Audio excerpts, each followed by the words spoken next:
Hi guys, she's Claire, And he's Enzo. and it is too long for a voice note, episode number 12.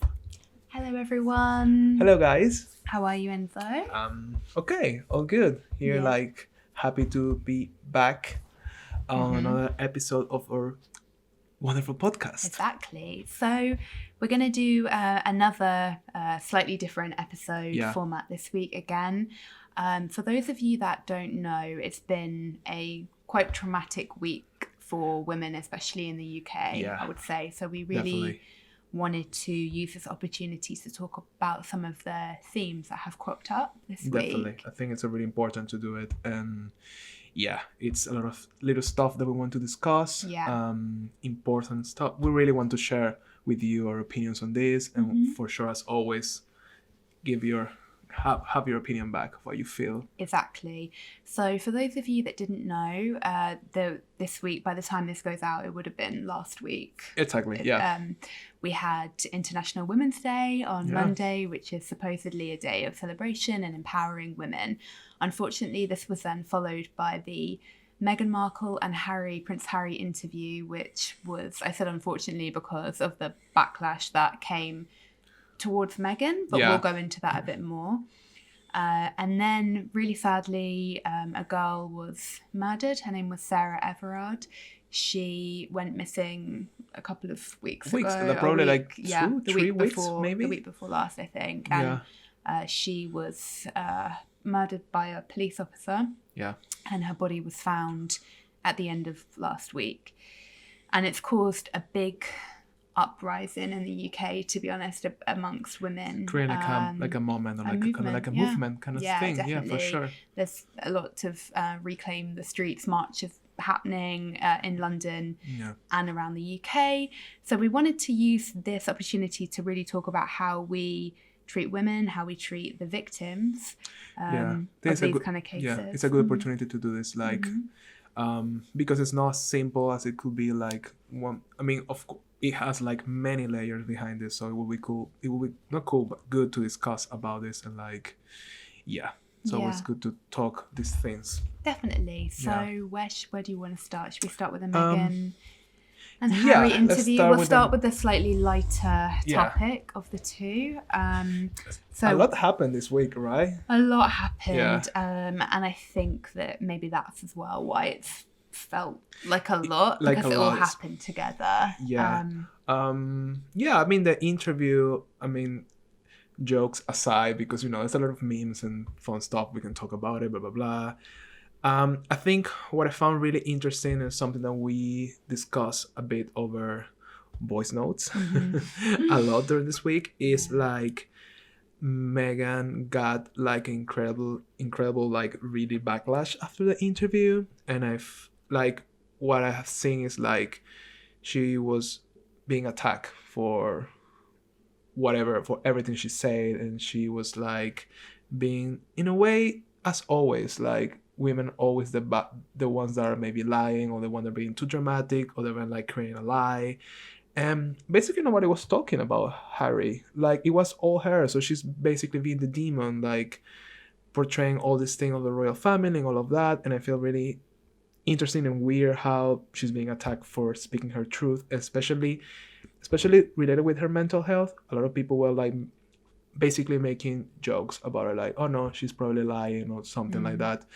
And it's the same thing as always towards women in this type of situation. What do you think about it? What do you feel about this whole? I think I found it really painful to see, kind of off the back of what you were saying, because if for those of you who haven't watched it, I really recommend that you do watch it, even if you don't really care about the royal family or anything like that. I personally don't really, but this is actually a cultural moment, I think, especially in the UK. This is a big thing. The royal family is huge and notoriously very closed off. So for somebody to, because let's not forget that it's not just about Meghan. Harry spoke out as well, and he is an actual member of the royal family. He's the one who's actually the main member at the end of the day. So the last time this happened, I'm assuming, is when Diana did her famous interview. True. Back, I guess, in the 90s. 94, because she died in 97, I think. So Yeah, so it's a big deal. It's a big deal, and there's just so much to unpack. I think, yes, I found it very painful because she said that she had suicidal thoughts. She was really unhappy, and so she wanted to kill herself. And to see people responding with, she's lying, that's not true, or like, she did get offered support. Like, I don't believe that she didn't get offered support. She just didn't get the support that she kind of needed wanted. or wanted. Yeah, it's so offensive. And I think that somebody, actually a colleague of mine kind of pointed out that, you know, Meghan Markle, like if you share something on Facebook saying, oh, I don't believe that Meghan Markle wanted to kill herself, I think it's just attention grabbing, which is the stance that a lot of the media here in the UK has taken. Meghan Markle is never going to read that, but your friend who has suicidal thoughts will. Really good point. And that will stop them. I thought that was such a good point, because it's not just about this interview and the murder of Sarah Everard as well. It's not just about that. It's about what it represents. What's behind all of that. Exactly. Yeah. And to have somebody, that for me was the most painful thing. They obviously have a very bad relationship with the press here in the UK. And so they knew that there would be this kind of fallout. So I just think it's really, really unkind. Whatever you think about her, I do not doubt that she's telling the truth about that side of it. I think what I found interesting about all of that is like why people just jump into the situation and just were attacking her. Like that, I don't understand. Like we don't. At the end of the day, we don't have another side of the story. Like why we're not believing her? What's the other side of it? So you are believing something that doesn't even exist. Then, you know what I mean? How do you mean? Like, why? What's the reason behind? I mean, you would be like, oh, maybe she's lying. Like, but why are you believing then? What's the true part of it? What's the real? Well, or what's the real side of it? Why? People can say, oh no, they definitely tried to help her. They were definitely really supportive, because she references a lot in the interview the institution. She says who are kind of the people that manage the royal family, and Oprah says like, oh, why didn't you go to them then? And she says, well, I did, and they just said, oh, you know, we've all been through this. So the other big thing that Meghan brought up was that she finds that the royal family was very racist. She said that an unnamed member of the royal family commented that about what kind of colour skin their baby might have. And obviously that has been met with huge controversy. Yeah. Obviously not the first time that the royal family has been criticised for being racist and not inclusive. And I think, that was really unfortunate, to be honest. And at the end of the day, I do believe it has to be true, because why Harry will be like this, why he will be part of all of that. That's why, again, why we're attacking Meghan. Like, it's not her. It's not like a random person that used to be part of the family sitting there like bashing a whole like monarchy. It's not about that. You got the guy next to her, which is the prince, saying like, yeah, it's been shit. I felt trapped. My brother, it's trapped as well. And, you know, it's a whole situation.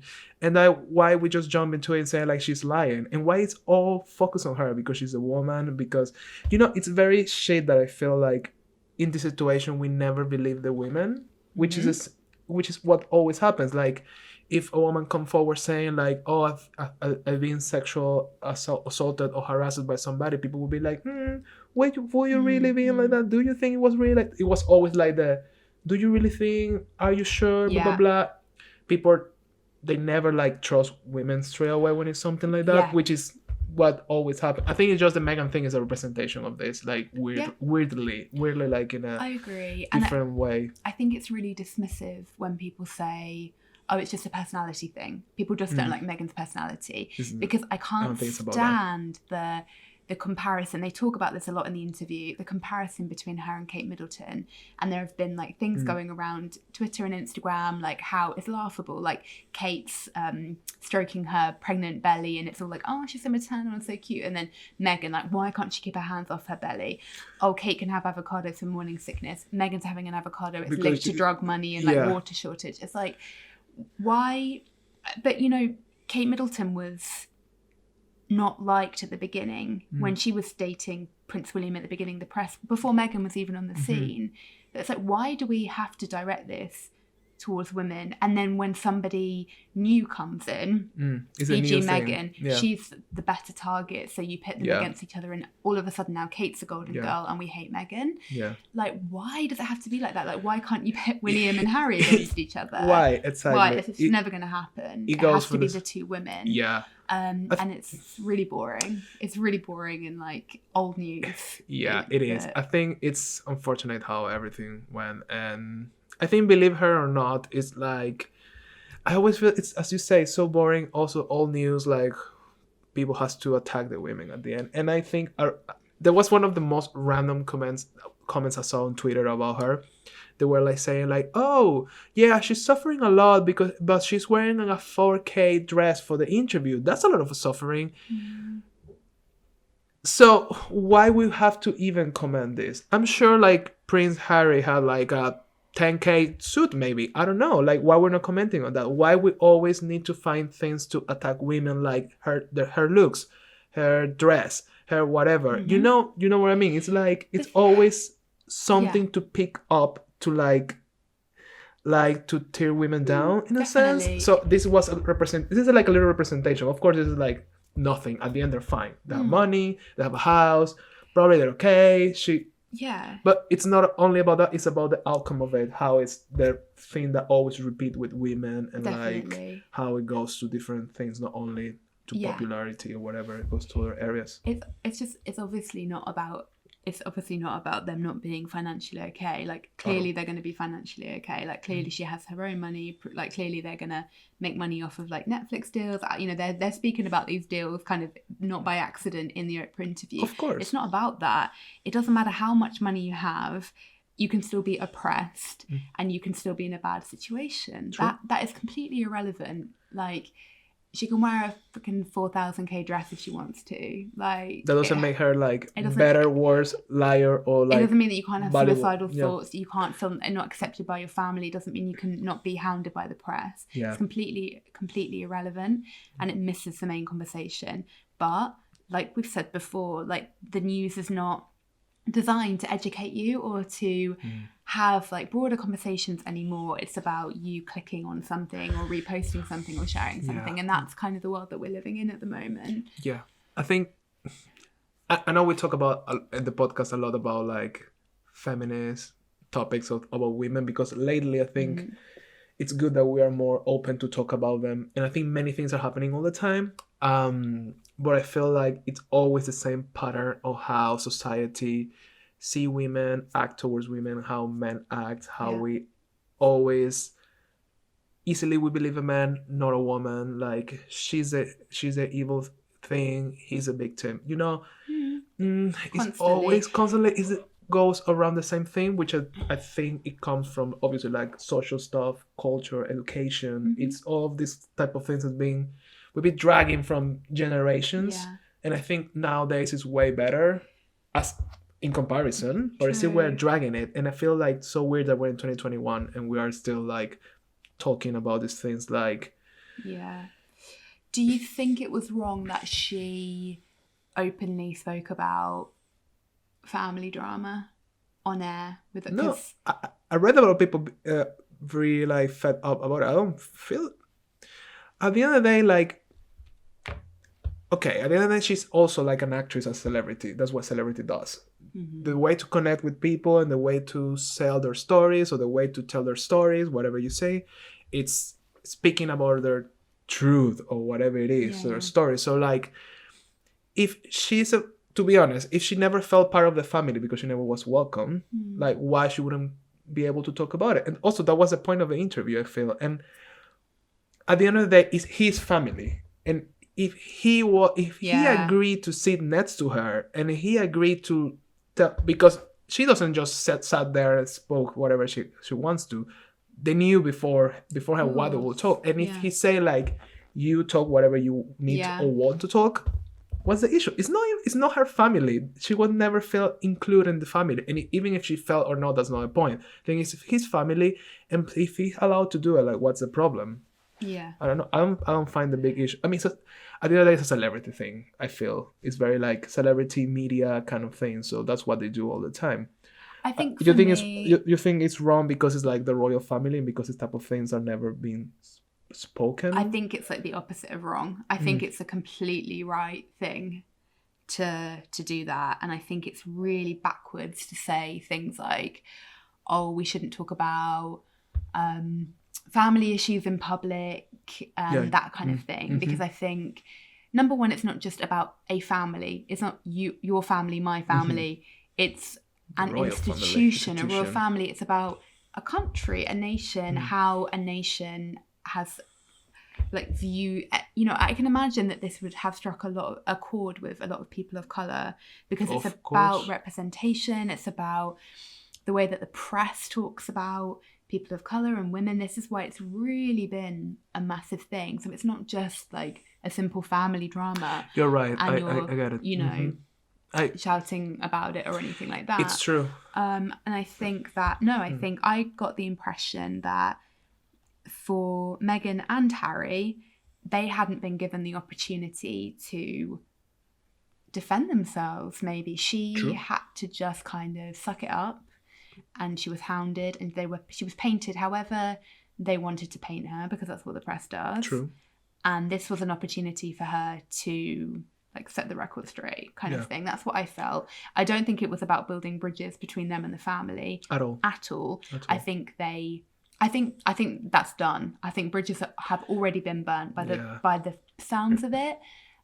Really cute to hear that they're cool with the Queen. That was really sweet. I have to say, like I always had this idea of like the Queen maybe was cold and was like mean or whatever. You never know. It's like, so it was kind of nice to hear that she was actually probably one of the few people that supports them. That's like, oh, that's cute. I have like a newfound like definitely love for the Queen, so that's nice. It's side note, of course. It's sad that that people never kind of take notice of like that she made a really active effort to try and point on people's good sides. I felt like she made an effort to share a really touching story about the Queen. True. She said, okay, whatever happened, she said that Kate Middleton had made her cry when the press had said that she'd made Kate cry.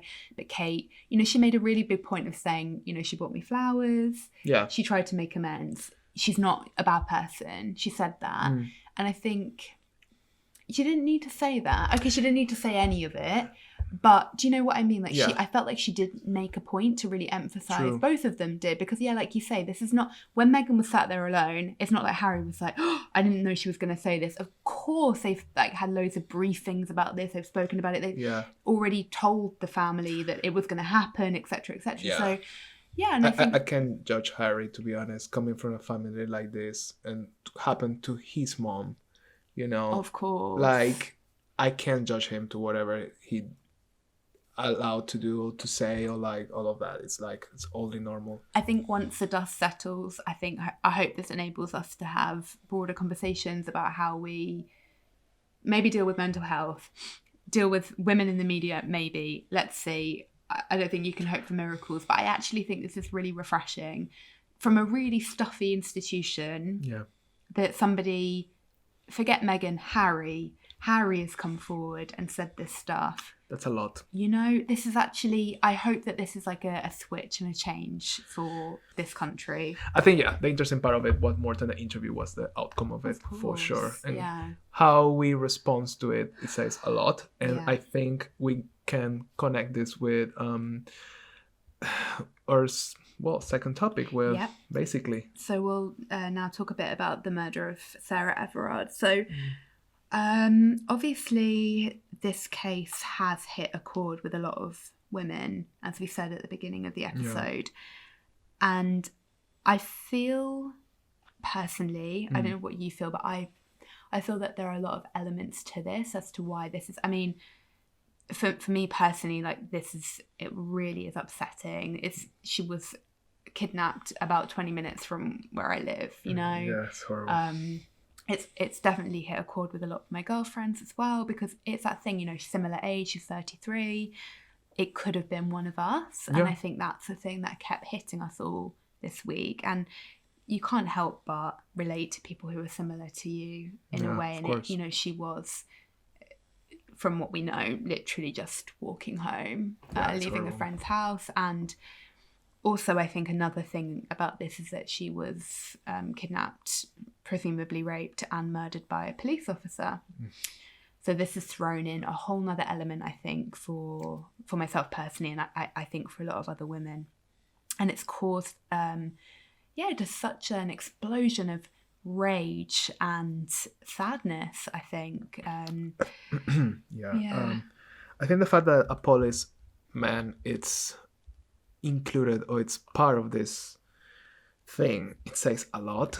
And it's, again, we have these people in power that are not being really I don't know, control is the word, or like judged for what they do in the right way, or not paying enough attention to what's going on. Like, why, like it happened last year with George Floyd situation. It was like an officer, like a police person, like, and with this, we're not saying like everybody in the police that are like mean it's not about that, but it's a constant thing, which is, I think, linked with power and linked of how we deal with power and to whom we give the power, or we believe or we not believe. I think also it's a scary thing because it's that thing of, okay, if police officers are killing us, who keeps us safe? And that's a scary thing. And I think also just that she was doing something that we all do. We all just walk home alone. And it's that kind of thing of, can we not even walk home alone without the threat of rape or murder? Clearly not. And this has encouraged women to share a lot of kind of tactics that they do. And, we all do it. And I think for me, you don't even realise that you're doing it, but you do it. And one thing that I really picked up on was the text me when you're home thing that was going round. So I even say that to you, text me when you're home. Like, my best friend, we say it all the time. It's like, not even text me when you're home, ring me on the walk home. Here's money for an Uber, just go. Because you inherently feel that you are like under threat for some reason. And of course, like a lot of women, all women will know this. I remember saying this to you before and you were really shocked. Like, all women know to carry their keys in their hands. It's just what we do. We just carry the keys in our pocket and in our hand, just ready. And that is the reality of being a woman. And this has got to change. This has just got to change. I mean, I want to read some statistics as well. Sorry to interrupt you, Bella. That just really show, and I think it makes me angry because I definitely will say I'm a very proud feminist, and when people say that we don't need feminism or women have equality, it really makes me angry because we clearly don't have equality. Because if we can't walk home without the threat of rape or murder, then we don't have equality. If I need to be texting people all the time, or like Enzo needs to walk me to the bus station, and like that's not equality somehow not. If we're like modifying our behaviour. So I just want to read some statistics. I'm going to put a link to the article that I'm referencing in the description so you can read it for yourselves if you're interested. But The Guardian found that almost 1 in 3 women will experience domestic abuse. 2 women a week in England and Wales are killed by a current or former partner. So that's 2 women a week are killed in England and Wales by a current or former partner. More than 500,000 women are raped or sexually assaulted each year. That is obscene and so shocking. It's shocking, And we all know that in the UK, at least, domestic abuse rose last year in 2020, obviously because everybody was stuck inside their homes. And a friend of mine who actually works for a domestic abuse charity mentioned that a colleague of hers had said, if women are being encouraged to stay inside because the streets aren't safe, but the inside isn't safe either, then where is safe for women? And this is just, it's really, really sad. Yeah, it's a reality. It's the sad part of this is, like, I think everything goes back to education. We always talk and how we live in a really toxic, sexist society in many levels. And like, as I think it was going around Instagram a lot, that little really simple image that said like it said like protect your daughter. It was like crossed out. Yeah. It was like educate your son, which is so true. We need to educate men and like change all these behaviors and all this way, because that's where it comes from. Like why men feel like they have a power on a women, because it's that we grow up with that we are superior, like men are superior, men have more power, women are the one who are below. They need to follow men's rules, like men are always like up here, they're a bit down. It's always this dynamic, which I feel probably changed a bit in the last few years, the last decades. It probably obviously way better than back in the day, but you know, we come from a point like back in the day women were not even able to vote, you know, even worse, like not even to like walk next to the men, you know, like all this crazy stuff that used to happen. And but obviously all of these things are still there, and it's pretty much like I wonder like what it takes for this to change. And like obviously I think it's an education, like not only in schools but in family, but also like when you come from a family like your parents are like that, it's hard work, because if you have like, if you're a kid and you grow up saying like, oh no, you are the boy, you are the man, you are better, you are stronger, and also all these ideas of like I don't know, power, and it's like it's really difficult to get out of this for many people. Many people are not even aware of this. Many people doesn't even, many men probably don't even want to hear about this, because it's like a confrontation with the reality, with the truth, with the values, and they need to change. And other people don't want to change or listen to. And that's what I mean. Changing an entire belief system, and I think it's literally a whole system. It's not like a person too. It's not your friend and my friend. It's a whole system, which is like built on these ideas. It's so true. And that's the main problem. Is I think that what makes me sad about this is not something we could change as easy as let's put more police on the street, because clearly not the police. Let's put more security there, more security, because it's not about that. That's not that's like put like a little, like a warm towel on top of something, you know, like a plaster, like a plaster to like a little like cut. It's not about that. We have a really deep, difficult issue that if we're not start attacking this now, it will like last another generation and another generation, and probably it will take a long time to heal. But I think I think it's more than ever, it's very important to like and other people are very against, like as you say, like feminists, like movements, and like say, oh no, that's very exaggerated, we shouldn't be feminist, blah blah blah. But I think now more than ever it's a time for like being like that, and for women to be like, if I have to be like a crazy feminist, I will, because this will have like whatever, because you know that's what people say, oh, you're a crazy feminist. I'm a crazy feminist because I'm going on the street and might be killed because I'm scared every single night. And people say, oh, women are angry, oh, the horror, women are angry because women can't be angry. But like women can be angry and should be angry, because this is shit, actually shit. And I found it kind of I've had mixed feelings about the, oh, here are some tips to kind of keep yourself safe on the street, that kind of thing that was going around. And that's horrible. I have to say that I felt for men in a way in this situation, because I felt that because a lot of men, I gather, were speaking up on Twitter and saying like, ladies, what can we do to make you feel safer when we're on the street? I appreciate that. And I think kind of men in this situation, I mean, you can say if you think this is right or not, but I think men were a little bit damned if we do, damned if we don't. This week, you know, for example, they were never really going to win, because if they kept quiet, they might be criticised of like not defending women. And if they've kind of overspoken, then they're kind of, it's like, why you need to protect me, which is the truth as well. Yeah. One thing that's okay, more of like a positive thing. Okay, what can we do to help? What can we do to kind of change that? And I personally felt that maybe some men were hyper aware of that this week. Like I said, I live fairly near to where this happened. And I felt on evening walks when it was dark, I felt a lot of men making an effort to kind of overtake me. I don't know if I was hyper aware that, or I was like projecting, but I did feel that people were making more of an effort. But it was a strange atmosphere. I felt a strange atmosphere. It's so weird, because why do you have to feel like you need to be protected? That's the problem of it. Exactly. Or why men need to think that they need to protect another woman, like, because they're not doing anything. Their intention is not to rape me or anything. That's crazy. Like, that's so bad that we're in this situation, you know. And I mean, obviously there was that really toxic hashtag going around that was not all men. Like, Jesus Christ. Not all men. Not all men are murderers. It's like, it's the same as all life matters. It's the same energy. Yeah, exactly. It's like Yeah. We know it's not all men. It's not about that. This is not the problem. Exactly. I hate when these type of situations people feel offended. It's like, Yeah. why are you feeling offended? It's not like it's not about you. It's not like about your Yeah. personal feelings. It's about that somebody like is suffering with this. It's like victims out there, and they're like, oh no, it's not. But it's like I'm not a rapist.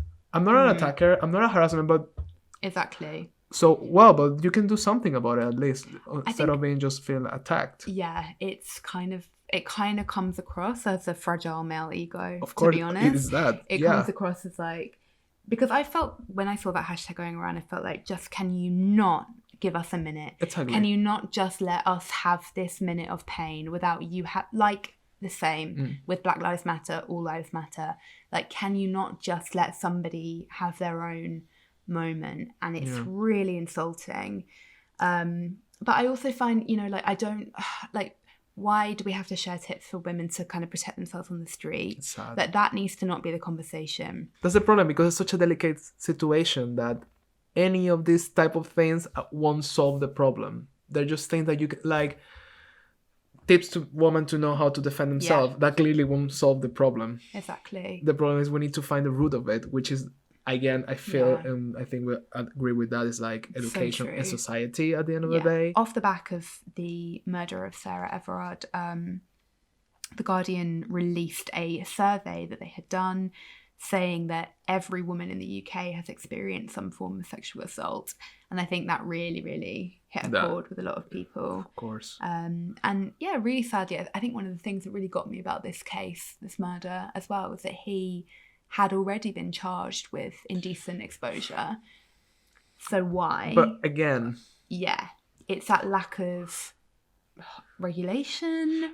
Like, how was he allowed to still be a police officer for lack one? Lack of believing, like, the women who, like, True. come forward saying, like, he did this to me. Yeah, I mean, if he'd been charged, then it suggests that the victim was believed. But was he being followed? Why he was still, like, exactly what was behind that? Like, yeah. The thing is, like, I feel sometimes we treat, which is the problem, we treat these cases really lightly. Like, if it's not like something extreme, we won't pay attention to it. But again, this is the best example of it.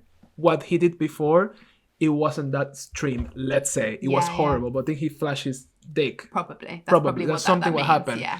So, maybe everybody was like, well, it's not that bad. He didn't hurt anybody, blah, blah, blah. Let's keep going, which is probably what happened. And look, next step, this guy literally killed a woman. Yeah.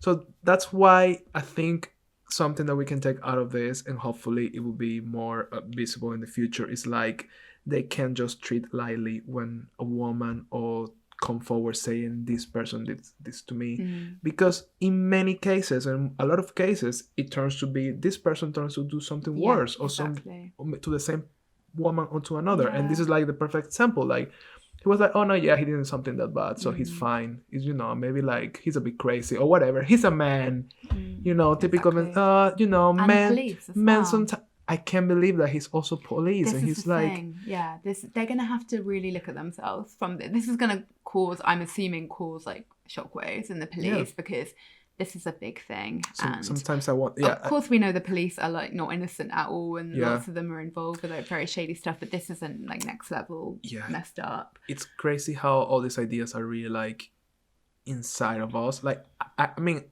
I can't relate in many ways because I wasn't brought up like that, because I was lucky to have like a good mom, a good dad, and good education. And even though I'm from Latin America, which is incredibly sexist and all of that, I always knew that was not something okay. You shouldn't treat women different. You shouldn't treat women like inferior. You should always respect.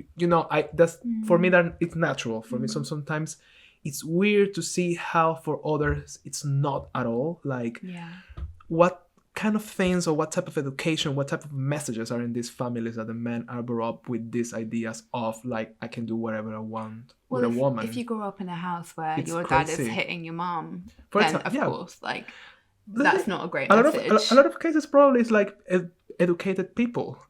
Yeah, I don't know the story of this police, but he's a professional. Yeah, he's a person who studied, probably went to the uni, blah, blah, blah. Yeah. And it happens. It's not like, maybe people with less education. No. That's the issue of this.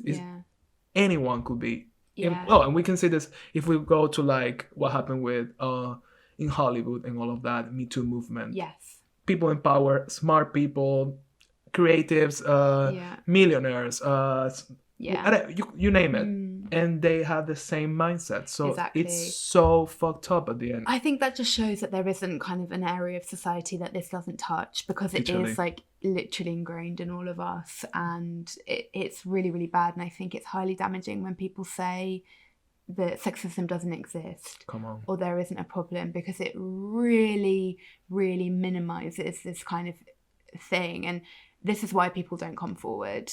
Because they don't want to be not believed. Not saying that some people don't lie, of course, but it's so minimal, you know.